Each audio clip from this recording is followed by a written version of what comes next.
ทุกคนวันนี้เราจะโอ้มานวดกันนะแก้อาการโอ้โหสาหัสสากัน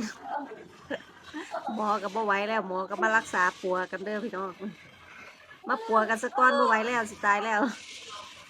ฉันก็สิเลี้ยงพวกดิฉันราคานะคะนวดแต่ผู้อื่นแก้ให้แต่ผู้อื่นนะคะแต่ว่าเฮาก็แก้ตัวเองบ่ได้นะคะทุกคนเฮาก็ต้องให้หมอมาแก้กันเองนะคะโอ้หมอก็ไม่ไหวแล้วจ้านะคะเจ็บมากเลยมีอาการแบบ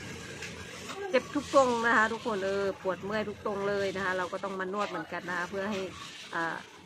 ลดอาการนะคะลดอาการเจ็บปวดนะคะทุกคนเฮาซอยคนอื่นได้ก็ต้องให้คนอื่นมาซอยเฮาคือกันนะคะทุกคนเราก็ต้องดูแลตัวเองนะจ๊ะทุกคนไม่งั้นก็ไม่ไหวเหมือนกันนะคะบอกไว้เลยว่าหมอเบิ่มจัดให้เต็มทุกดอกเลยเอาคิจ้ะวคนมาบอกเลยนั่งรอวะสุดยอดอีหลี น้องนี่ไง เปิที่จะขออดคอกมานุญาตตั้งแต่ชั่วโมงถ่ายแรกจนชั่วโมงสุดท้าย แฮงผู้ชายเนาะบ่คือแฮงผู้หญิงเด้เพิ่นนวดบอกไว้เลยว่า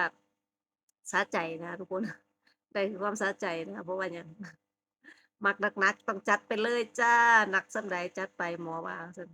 จักหนักบ่หนักว่าจ้ะจัดไปตั้ง4ชั่วโมงนะคะทุกคนโอ้โฮข้อยบอกเลยว่าบ่ธรรมดานะคะบ่ธรรมดามารอบนี้เป็นรอบที่2แล้วนะทุกคนแต่ก็โอเคนะคะก็คืออาการเราเลี่ยงมาเยอะมากนะคะทุกคนบาดเจ็บแต่ก็ตอนนี้ก็ดีขึ้นแล้วนะคะทุกคนทำงานได้ปกติจ้ะแต่ก็ต้องนะคะดูแลตัวเองด้วยนะคะเพราะว่าเป็นหมอนวดก็เจ็บปวดคือกันนะจ๊ะทุกคนผู้ใดว่าเป็นหมอนวดมันสบายบ่ได้สบายคือจะว่าเด้อสิบอกให้เด้อนะคะรักษาผู้อื่นได้นะแก้ให้ผู้อื่นได้แต่ว่าเราบ่สามารถแก้เจ้าของได้เราก็ต้องให้หมอมาซอยเราคือกันนะทุกคนนี่แหละค่ะเราก็มาซ่อมได้กันค่ะทุกคนตรงไหนมันจัดไปพังมันเพเราก็มาซ่อมค่ะนะคะถ้าผู้ใดอยากมาก็มานี่เลยนะจ๊ะหมอเบิ้มจ้านี่เบอร์โทรติดต่อโทรมาได้เลยนะจ๊ะทุกคนมาจองคิวกันเด้อเพราะว่าลูกค้าเพิ่นสิมาท่ากันหลายแท้นะคะถ้าผู้ใดสิมาต้องจองคิวนะคะไม่งั้นจะไม่ได้นวดนะจ๊ะทุกคนนะคะนี่บอกไว้เลยว่าลองแล้วนะคะประทับใจนะคะมารอบที่2แล้วนะทุกคนก็ถือว่ามื้อนี้มากะนะคะได้ดูแลเจ้าของก็